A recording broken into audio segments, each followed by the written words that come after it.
Olá, prezados. Vamos então a mais uma videoaula de teoria das comunicações. E hoje falaremos sobre filtros.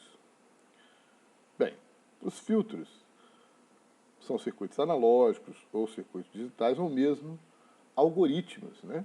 E eles têm a função de realizar alguma operação sobre o sinal.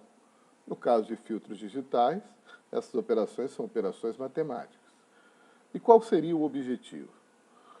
Bom, algumas partes do sinal que são indesejadas, como interferência, alguma parte que, que está fora da largura de banda de interesse, né? Eu vou atenuar para evitar que essa parte do sinal interfira na informação que desejo, né?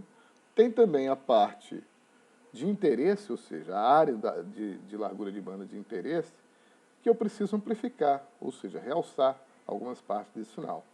Então, o filtro também serve para isso. E aí vão compor, né? Esses filtros vão compor os moduladores e demoduladores e também os equalizadores, a fim de que a gente consiga a informação o mais limpa possível dos ruídos e das interferências.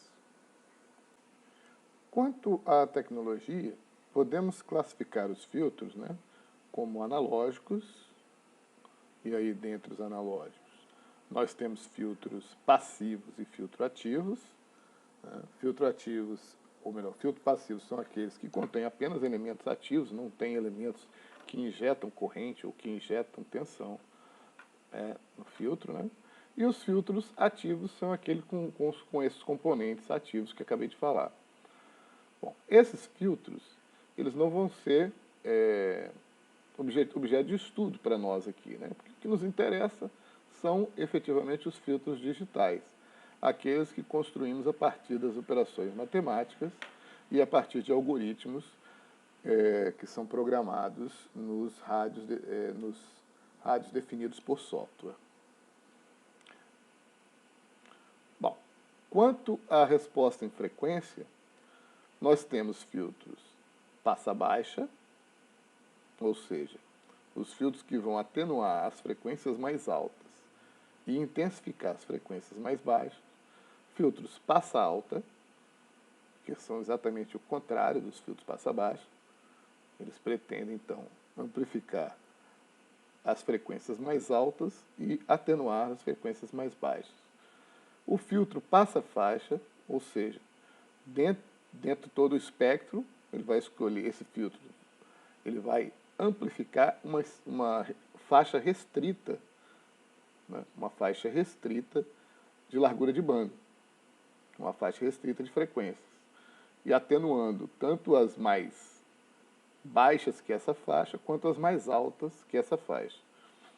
E temos também os filtros do tipo rejeita-faixa, cujo objetivo é atenuar uma determinada faixa de frequência, ou seja, o contrário do passa-faixa.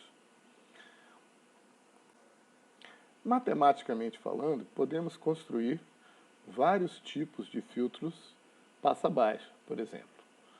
Né? E aqui nós temos alguns, né, que correspondem a algumas expressões matemáticas desenvolvidas por alguns desses autores. Batelov, Chebyshev, e aí o Chebyshev nós temos tipo 1, tipo 2, né? E o filtro elíptico. Repare que uma das características que a gente tem que observar é o decaimento, né? Esse decaimento seria o quão rápido, né? O quão rápido ele sai da parte, né, de valor plano para a parte correspondente à metade do valor, que seria o 3 dB, né, que a gente chama aí. Seria a atenuação de 3 dB. Correto? Então, essa é uma característica importante que tem que se observar. E outra característica importante é a questão do ripple, né? O ripple aqui, ó. Então, alguns filtros têm maior ripple que outros. Alguns filtros têm um decaimento mais rápido que outros. Né? Então, o tempo de 3 dB é bem inferior, né? Bem inferior. chegando a ter, dentro do mesmo tempo aqui que você reduz a 3 dB, você reduz muito mais aqui no caso desse Chebyshev. Porém, aqui eu tenho ripple, né? Esse outro tipo de Chebyshev, você acompanha esse ripple já na parte onde das frequências que tem que ser cortadas, né? Isso aí. E o filtro elíptico, que tem também um ripple grande aqui, tanto na parte que eu desejo que seja plana, né, da resposta de frequência, quanto na parte que eu desejo ceifar efetivamente o sinal. Bom, aqui estou apresentando um circuito simples, né, de um filtro passa-baixo.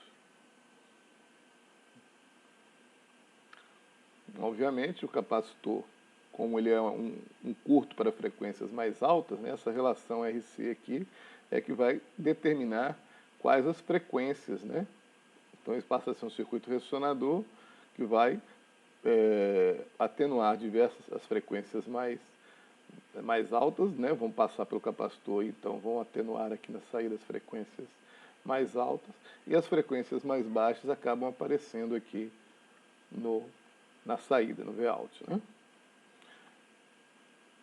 Já o filtro passa alta, é exatamente o contrário, né?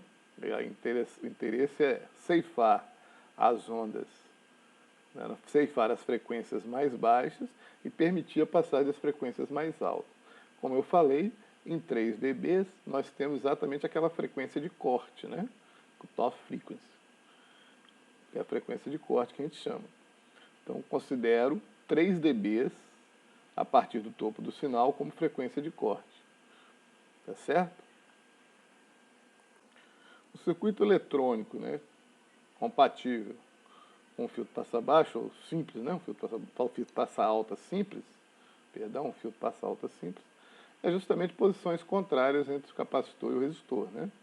Uma vez que aqui o capacitor ele vai permitir que passe frequências altas, né, e conforme a constante RC, a constante de tempo RC aqui, essa frequência, o período da onda, né, ele vai manter uma tensão mais alta aqui para as frequências mais altas e uma tensão bem mais baixa para frequências baixas, né? Por isso chamado filtro passa-alta. O filtro passa-faixa, na verdade, ele é uma combinação desses dois filtros, né? Ou seja, as componentes do sinal que vão estar dentro de uma faixa de filtro, elas vão permanecer inalteradas. E as componentes que vão estar fora dessa faixa do filtro, elas vão ser atenuadas, né? E a gente implementa justamente com a junção de um filtro passa-baixo, não é? E um filtro passa-alto, onde a frequência do corte do filtro passa-baixo ela vai ser maior que a frequência de corte do filtro passa-alto. Correto? Está aí, então, frequência de corte do filtro passa-alto, frequência de corte do filtro passa-baixo, né? E aí eu tenho a faixa de frequência, ou seja, a largura de banda que o filtro passa-faixa vai deixar passar, e o restante, então, vai fazer a atenuação. Aqui temos um circuito simples, né, para o filtro passa-faixa. Para melhorar a resposta do filtro, a gente inseriu aqui indutores, né? Inserir indutores para melhorar essa resposta do filtro. E aí você tem, então, dentro de uma faixa de frequência específica, dependendo dos valores de L e de C, você tem na saída, então, a faixa de interesse mantida e o restante, o restante do espectro atenuado. O filtro rejeita a faixa, por outro lado, né? O que ele faz? As componentes do sinal que estejam dentro da faixa serão atenuadas, enquanto as componentes do sinal que estejam fora da faixa não vão ser alteradas. E ele pode ser implementado também com a junção de um passa-baixo e um passa-alta. Nesse caso, eu vou ter, então, o filtro passa-baixa, a frequência de corte do filtro passa-baixa menor que a frequência de corte do filtro passa alta. Né? Então vejamos aqui, ó. Essa aqui passa a ser então a frequência de corte do filtro passa baixa, e essa F2 a frequência de corte do filtro passa alta. E aí a gente, com a combinação desses dois filtros, a gente consegue fazer com que a largura de banda que está entre essas duas frequências F1 e F2 seja atenuada, permitindo a passagem do restante do espectro. O circuito correspondente, no circuito eletrônico correspondente ao filtro rejeita a faixa, perdão, ele é muito semelhante ao circuito passa-faixa. A questão é exatamente os valores de LC que vamos colocar aqui.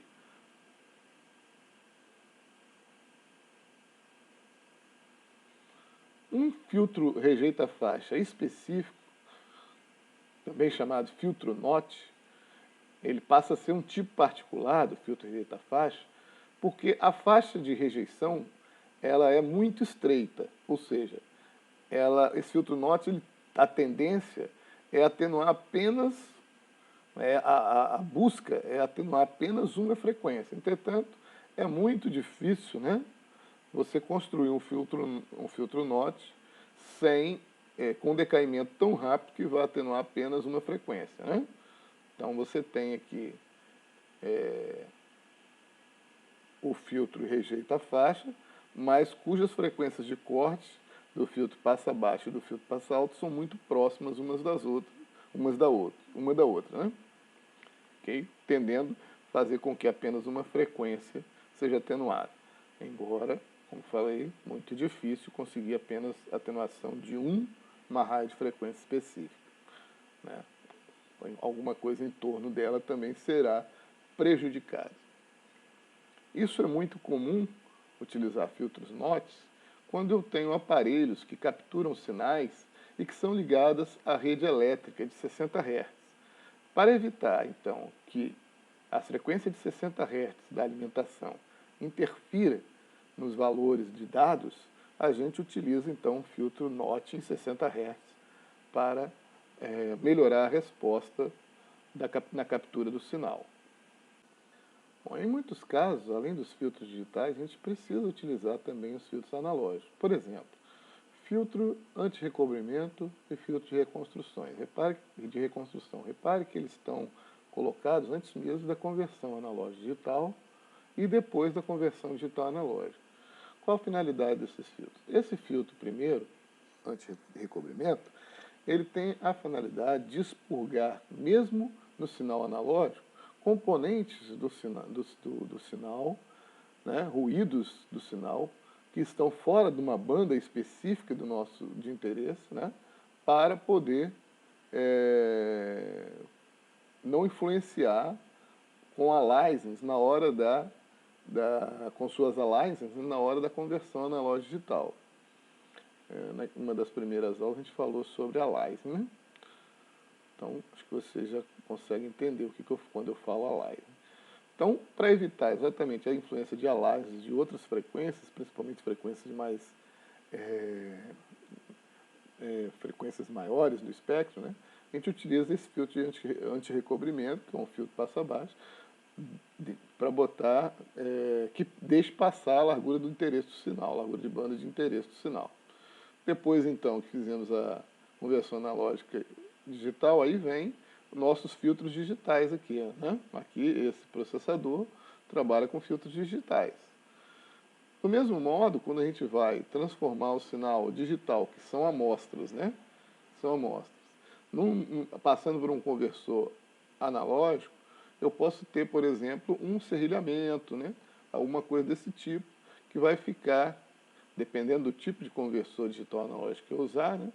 Pode ter umas transições bruscas entre sinais, de forma a incorporar no sinal gerado, no sinal analógico gerado, depois do filtro digital do conversor digital analógico, né, gerar frequências além da banda de frequência do nosso sinal. Então, novamente, um filtro passa baixo aqui para poder tirar ou deixar mais lisa, né, mais liso o sinal o sinal que foi transformado para um sinal analógico.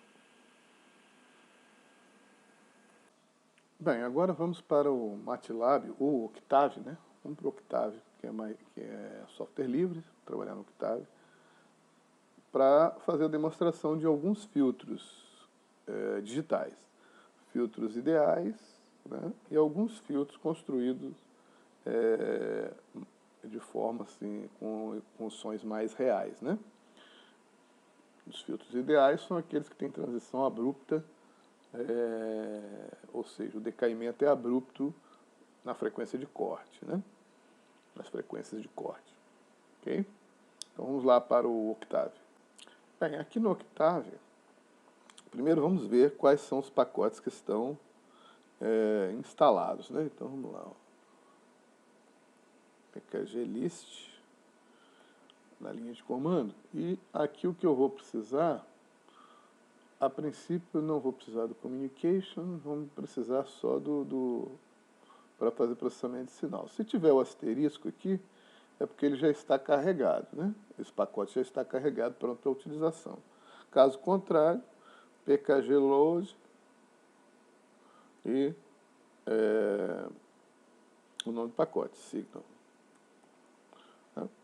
Se por acaso ele não estiver na lista aqui, então você vai ter que instalar. Então, em vez de primeiro, antes de carregar, né, você vai ter que fazer um install, né? Install, -forge e o nome do pacote, ok? Então, como o meu já está instalado, já está carregado, não preciso fazer nada disso, ok? Muito bem, vamos lá para o editor. Eu vou montar aqui, vou abrir um arquivo que eu já construí, para a gente não perder muito tempo. Então aqui vamos à construção de filtros. Imagine que eu tenho uma frequência de amostragem fs, né? Então podemos construir os vetores de tempo e frequência, né, a partir do valor de fs. Então vamos lá. fs, então eu estou colocando igual a 1000 Hz, e vou estipular um vetor de tempo que vai até 2 segundos, ó, tempo final em segundos. Então, o período de amostragem, ou seja, um instante, o delta t, né, entre uma amostragem e outra vai ser o período de amostragem, que é 1 sobre a frequência de amostragem. O vetor tempo, então, vai variar de zero, de período de amostragem em período de amostragem, até o tempo final mais o TS, né? Porque eu quero um número par de amostras, tá certo? Senão, tiraria o TS aqui, ficaria com o número ímpar de amostras, porque eu tenho o zero, né, também, né? Então, número par de amostras, por causa menos o TS, para ter um número par de amostras. Isso não faz muita diferença não, tá, gente? Só porque eu prefiro assim, porque na hora de construir o vetor frequência também vou ter um número par de frequência. Então vamos lá, o NS, então, aqui eu estou pegando o número de amostra que tem no vetor tempo, porque o número de amostra que vai ter no meu vetor frequência tem que ser o mesmo. De tal maneira, então, que eu vou encontrar o DF, né? Assim como eu tinha o DT, que era o período de amostragem, eu vou ter que ter o DF, que é de quanto em quanto a frequência vai variando, né? O step de frequência, ou distância entre as raízes de frequência do vetor frequência. Então, Fs sobre o número de amostras. E o vetor frequência, então, vai variar de menos Fs sobre 2, de df em df, até Fs sobre 2 menos df. Esse é o vetor frequência. Bom, o sinal. Vamos criar aqui um sinal em que eu tenho algumas frequências aí na ordem de, por exemplo, vamos botar aqui 59, 250 e vamos botar aqui 449. Vou botar 49, 250 e 449, ok? Então isso aqui, esse sinal, é uma cossenoide, né? Aliás, é uma soma de cossenoides com essas respectivas frequências, 49, 250 e 449. Bom, um filtro ideal passa baixa com cutoff em 200 Hz, né? Então vamos botar um cutoff em 200 Hz. Então, teoricamente, ele vai deixar passar apenas a frequência de 49. Daqui para lá ele vai cortar, né? Apenas a frequência de 49. 250 ele vai cortar e também vai cortar de 449. Bom, primeira coisa, no vetor frequência eu tenho que descobrir qual é a amostra que corresponde a 200 Hz. Então, a amostra ns sobre 2 corresponde ao zero em frequência. Isto é, ou seja, a componente, né? A componente de DC, né? O zero é a componente DC. E a amostra ns corresponde a fs sobre 2 menos df. Logo, né, a amostra correspondente a 200 Hz, na parte positiva do vetor frequência, vai ser flor 200 sobre df mais ns sobre 2. E a amostra correspondente a menos 200, na parte negativa, corresponde a quem? ns sobre 2 menos 200 sobre df. E aí eu tenho que arredondar isso aí, né? Um arredondo para baixo, outro arredondo para cima. Muito bem. Como é que vai ser o filtro, então? Olha, o vetor frequência ele começa com as frequências negativas, né? Que a gente construiu, com frequências negativas, até as frequências positivas. Passa pelo zero, vai até as frequências positivas. Então, do início do vetor, que tem as frequências mais negativas, até a raia correspondente a 200 Hz, eu vou ter que ter atenuado, porque o filtro é passo abaixo. Então, de 1 até NN vai para zero. Tá? Eu vou ter que atenuar as frequências maiores que 200. O filtro de 200 até menos 200, ó, de NN mais 1 até NP, inclusive o zero, né, passando pelo zero, de menos 200 a mais 200, que é o que eu quero deixar passar, eu vou colocar em 1. E, finalmente, a partir de NP mais 1 até o final, eu vou colocar em 0. Tá certo? Aqui eu estou plotando o filtro, ó, plotando o filtro.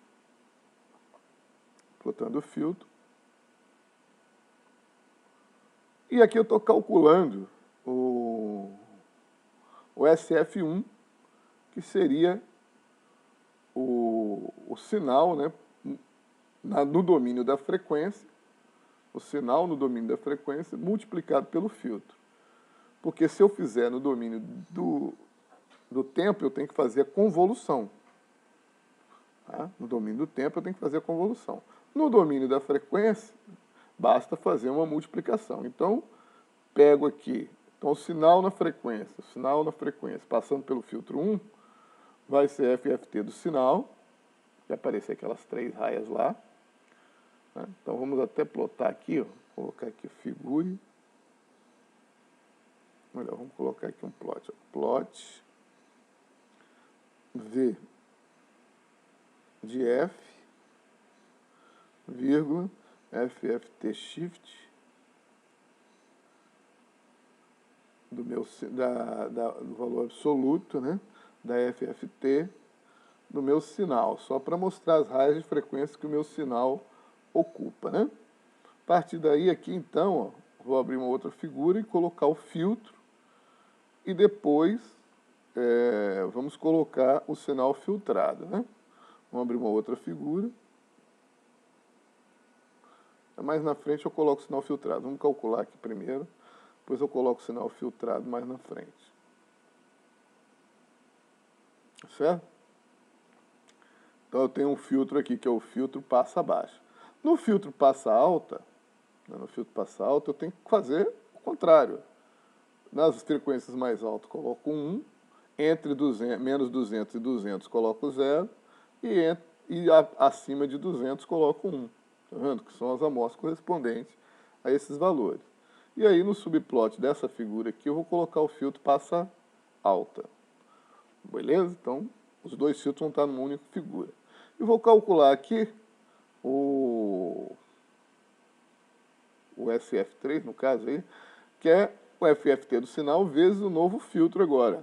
O novo filtro que é o filtro passa alta. Muito bem. Aqui agora eu vou colocar, os vetores no domínio da frequência. Né? Então vai ter que ter, aqui eu não vou colocar, vou colocar aqui, então, o FFT Shift do ABS, da FFT, do SF1, né? Do SF1, e vou colocar lá no subplot 2,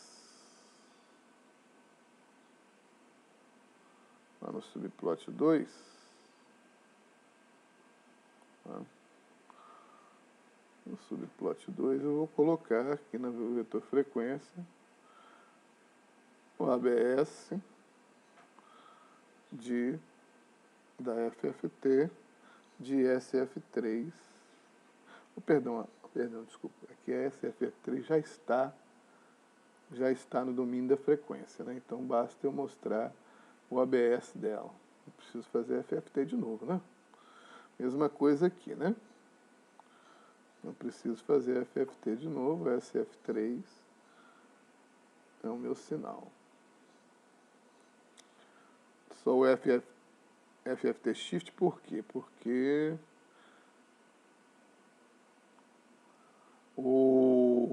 no caso aqui, o octave ele apresenta primeiro as positivas, depois as negativas, né?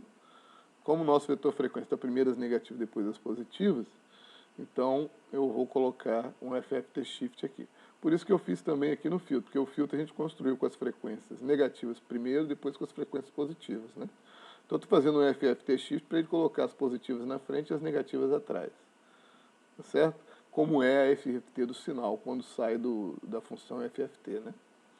Ok? Muito bem. Então, agora não precisamos mais disso. Vamos ver como é que funciona. Se eu não errei nada, na hora de digitar aqui, a gente vai conseguir ver todos os gráficos corretamente, né? Muito bem. Então, primeira parte, nós vamos apresentar a FFT do sinal gerado.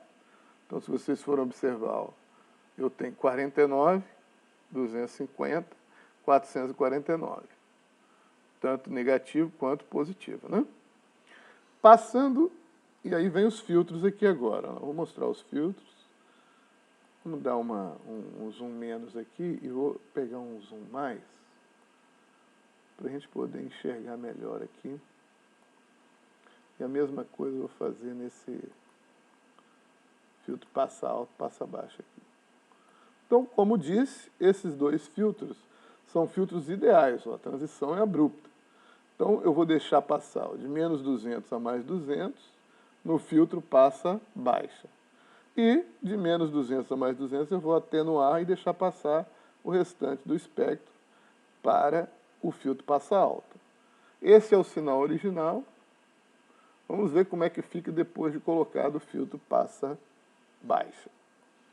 Colocado o filtro passa baixo, o filtro passa alto. Esse é para o filtro passa baixo e esse é para o filtro passa alto. Note que as componentes de frequência maiores que o 200, elas foram jogadas a zero, e as componentes de frequência menores que 200 passaram aqui. E aqui é exatamente o contrário, né? Então, esses filtros aí são filtros ideais. Matematicamente, eu consigo fazer, né? Perfeitamente. Agora, quando se trata de colocar o sinal real, né? Esses filtros aqui, dependendo do tipo de sinal que eu passo por eles, eles podem causar transições abruptas no sinal, né? Ou colocar componentes causar transições abruptas ou cortes abruptos no sinal, que podem resultar em outras, em análise dentro daquele sinal original, né? E aí são problemas que a gente tem que recorrer. Mas matematicamente, quando eu recebo e vou tratar o sinal, matematicamente eu posso fazer isso perfeitamente. Usar os filtros dentro do processamento digital dele. Tá? Especialmente num receptor, né? No receptor seria interessante usar esse tipo de filtro ideal. Porque aí eu vou tratar, vou pegar o sinal que chegou e vou tratar para extrair informação dele. E aí usar o filtro ideal no receptor é legal, nesse sentido, né? Agora, para você fazer uma transmissão, aí já não é tão interessante, porque isso não vai acontecer na prática, né? Na hora que você colocar o sinal lá, não vai acontecer na prática. Talvez, então, fosse melhor, para evitar alguma outra distorção, você usar filtros que não sejam filtros reais, filtros digitais, filtros ideais, e sim filtros mais próximos dos filtros reais. Muito bem, então vamos mostrar aqui agora uma outra característica. Vamos pegar aqui esse filtro, vamos botar o teste filtro primeiro aqui. O teste filtro, o que eu estou fazendo aqui? Eu estou pegando e construindo filtros agora a partir de polos e zeros da função de... Ou seja, eu estou criando uma função de transferência a partir de polos e zeros e aí passo o sinal por essa função de transferência. Ao passar o sinal por essa função de transferência, né, aí eu vou ter... eu vou poder construir a função de transferência, né, eu vou poder construir ela usando polos e zeros para construir filtros passa-baixas, filtros passa-alta ou filtros passa-faixa.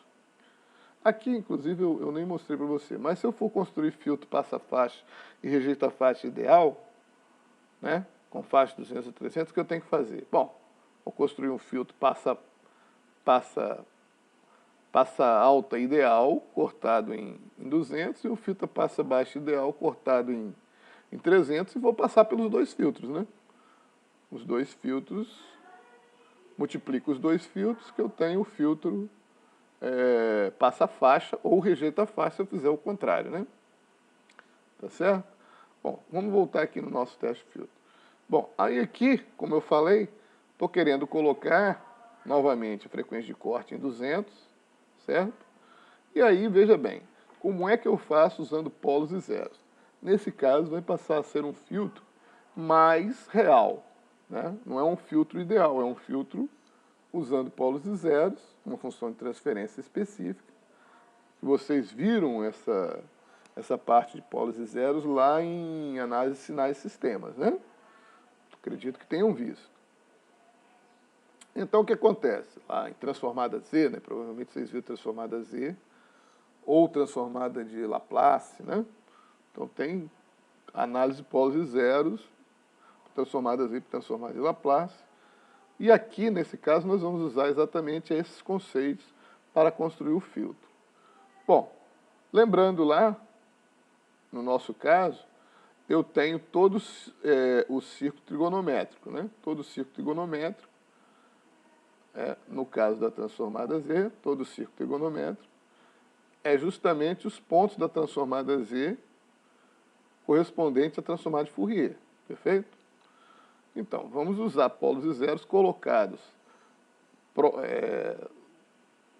especificamente em lugares específicos, para quê? Para atenuar as altas frequências e amplificar as baixas frequências no caso de um filtro passa-baixo. Não é o caso aqui. Frequência de corte igual a 200. Filtro passa-baixo. Primeira coisa que eu tenho que descobrir é quem é o ômega, né, correspondente àquela frequência.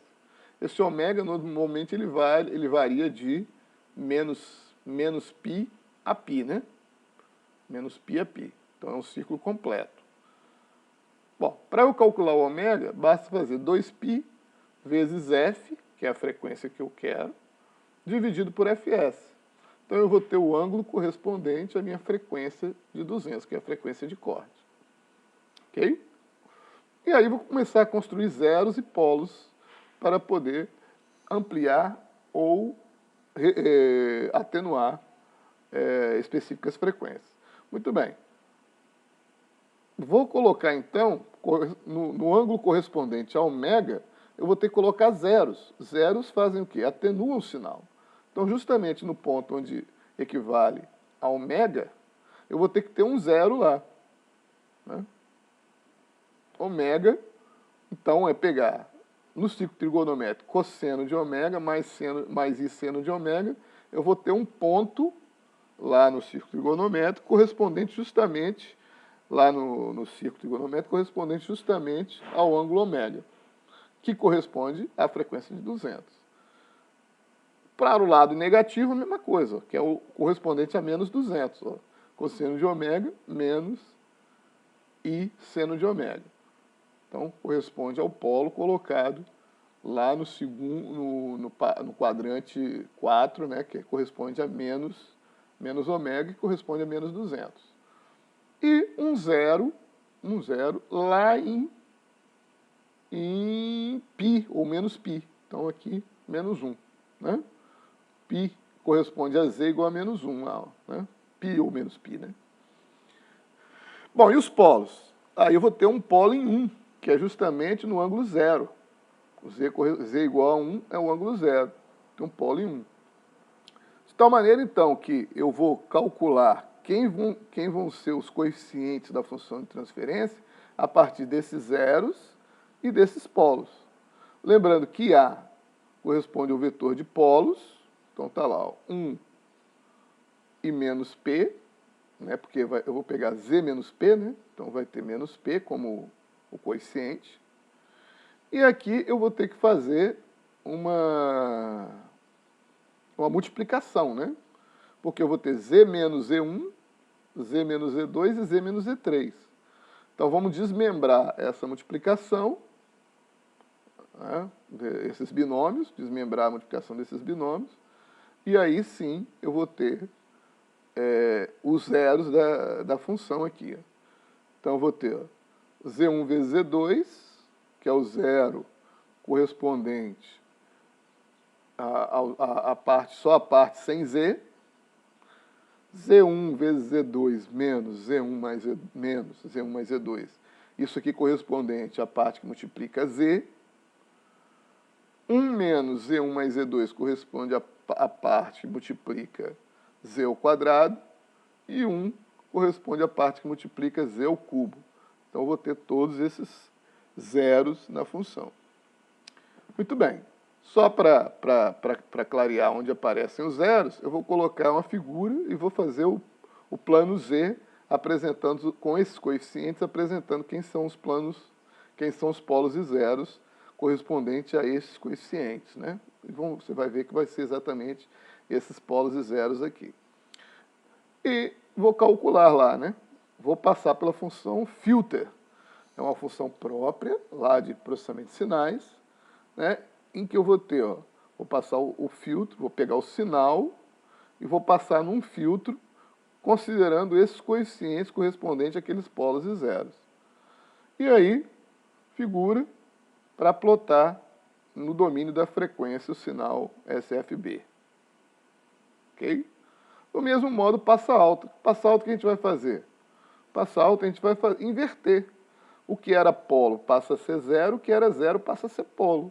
Inverteu, ele passa a ser o passa alta, em vez de ser um passa baixo, com a mesma frequência de corte. Né? Veja então, o vetor A passou a ser o que era o vetor B, e o vetor B passou a ser o que era o vetor A. Né? Figura novamente para mostrar os polos e zeros, e passei o sinal pelo filtro agora, com os novos coeficientes, e vamos plotar numa figura.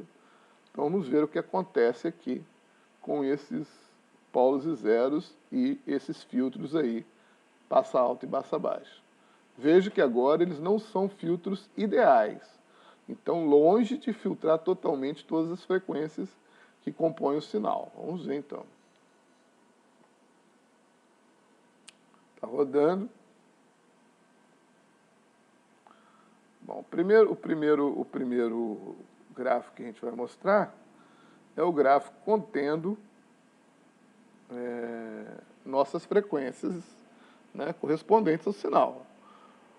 49, frequência 49, 250, 449. O primeiro filtro foi o filtro construído com um polo nas frequências baixas, em 0, 0 em 200, 0 em π. Ok? Então, esse polo vai gerar um filtro.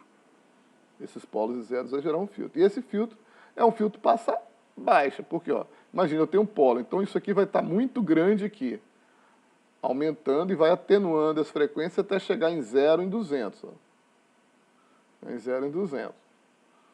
E aqui vai continuar baixo, né? Por quê? Porque eu tenho um 0 aqui também em π. Então vai continuar baixo aqui, não vai aumentar de novo. Tá certo? Muito bem, vamos ver qual é o resultado, então, desse filtro passa... Ó, note que aqui ele não atenuou totalmente as frequências de 400, de 250 e de 449, e ainda colocou aqui uma componente DC, né, no meu sinal. Com a componente DC no meu sinal. Isso também é fácil de resolver, é só tirar a média do sinal depois, né? Só pegar a média do sinal e subtrair que eu tiro a componente DC do sinal. Isso não é o problema. Tirar a componente DC não é o problema.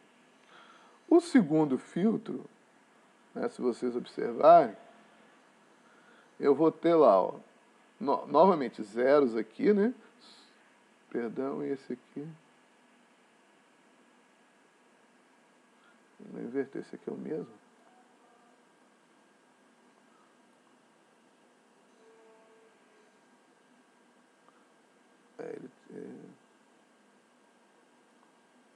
Onde está o... Acho que eu plotei o mesmo filtro. Vou plotar de novo, para a gente não ter problema. Acho que eu plotei o mesmo filtro.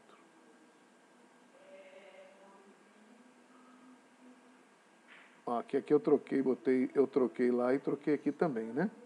Aí não pode, né? Troquei lá e troquei os polos aqui, troquei aqui também, então não vai adiantar nada. Então vamos lá, o Z-plane ficou o mesmo, né? Então, novamente mostrando agora. Então, repetindo, né? Só para fixar bem. Sinal original. Aí coloquei o filtro, o primeiro filtro, passa baixa, ó, aumentando a frequência baixa, reduzindo a partir de 200. O resultado do filtro foi, então, somente a frequência de 49 ficou elevada, e a DC a gente sabe como tirar, né? Tranquilo. O outro filtro, então, ficou como? Olha o outro filtro. Agora eu tenho 0 aqui, ó, nas frequências mais baixas, né? Tenho polos aqui e tenho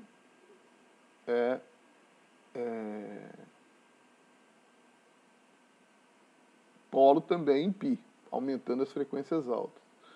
Isso vai resultar em quê? Olha lá. Resultou, então, que eu peguei a frequência de 250, de 449, ampliei e reduzia de... Entretanto, surgiram algumas aláises aqui, ó, em 200 e lá em 500, né? Menos 500. Então, surgiram algumas aláises aí. Isso aí é um outro problema. Na verdade, é porque aqui eu tenho que tirar... Esse cara tem que ter um 0 aqui também, né? Tem o 0 aqui também. Então, não basta simplesmente inverter os polos e zeros. Então, vou colocar um 0 aqui também. Ok?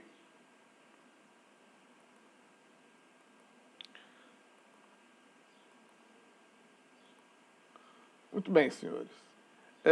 Então, utilizando polos e zeros, fica dessa maneira. Existem outras maneiras também de se construir filtro. Vou dar um exemplo aqui do filtro gaussiano. Um filtro gaussiano que a gente construiu porque normalmente a gente precisava desse filtro na hora de fazer alguns experimentos na área de telecom, né? Então construímos o filtro gaussiano, onde aqui eu tenho a frequência que eu quero, né? Qual é a frequência que eu quero? Que seria...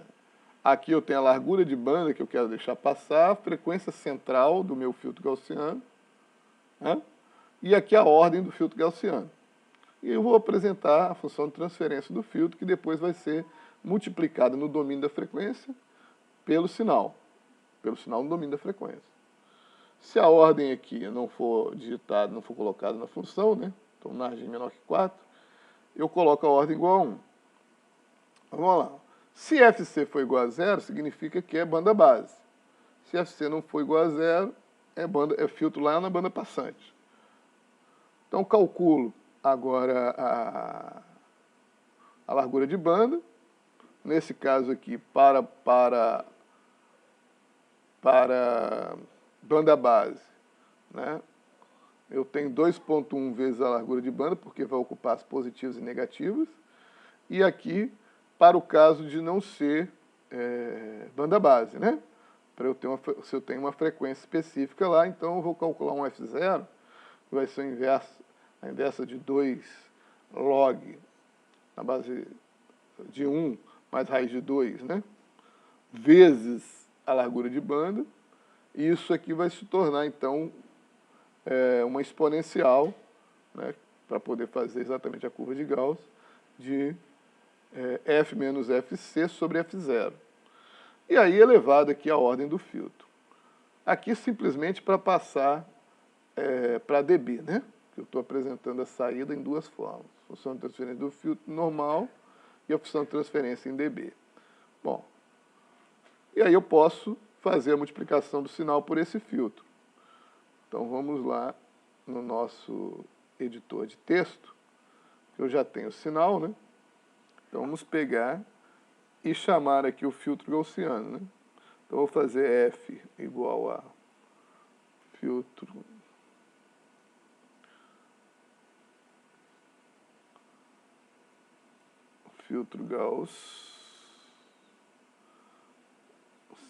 gaussiano, perdão, é maiúsculo.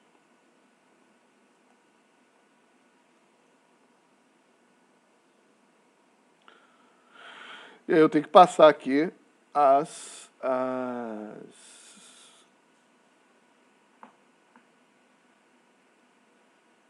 funções, né? Então, voltando lá, observe, ó. O FC eu vou fazer centrado em zero, fazer um filtro passa-baixo centrado em zero, né? Então, FC centrado em zero.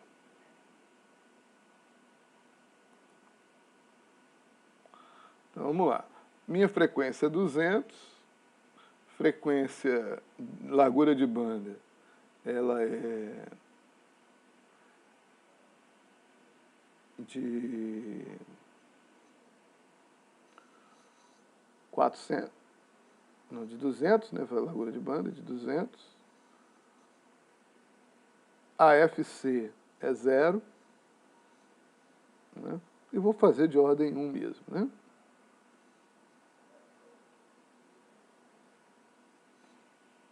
Perdão, aqui eu tenho que botar o vetor frequência aqui, desculpem.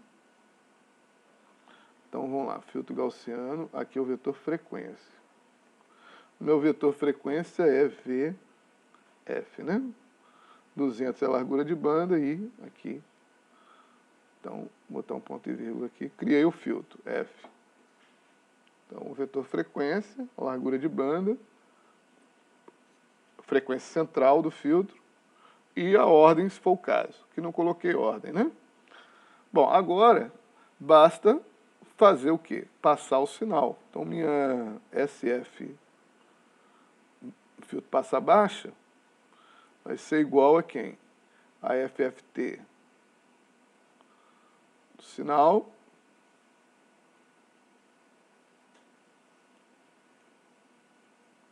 né?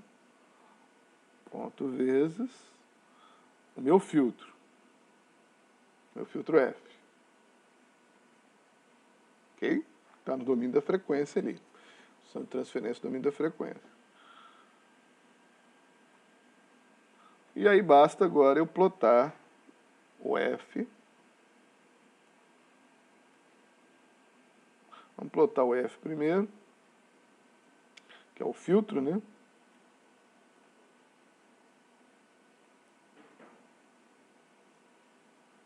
Vamos ver como é que fica o F. Então tá lá o filtro gaussiano, como é que ele é. Né? Em 200, se você medir aqui, vai ser exatamente a metade da amplitude. Certo? 200 vai dar exatamente a metade da amplitude. E vamos plotar agora o meu sinal. Também no domínio da frequência, né? Que é o meu SFB. Ah, tem um probleminha aqui. A FFT, não foi feita a FFT Shift no filtro, né? Então, vamos calcular o SFB novamente. SFB vai ser igual a FFT Shift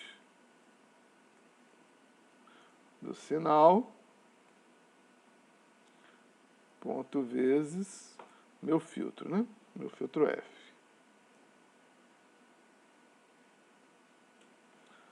FFT da FFT, né? Da FFT do sinal vezes o F. E agora FFT Shift. Muito bem. E agora vamos plotar o sinal. Plot sinal no domínio da frequência. Então, V, T, vírgula, SFB. Né? E aí a gente vai ver que ele atenuou a de 449, atenuou um pouco a de 250, né? Não atenuou a de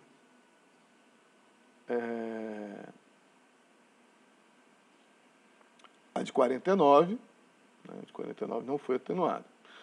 E não colocou a componente DC. Veja que o filtro ideal acabou colocando a componente DC aqui para nós. Esse filtro aqui não colocou a componente DC, observar?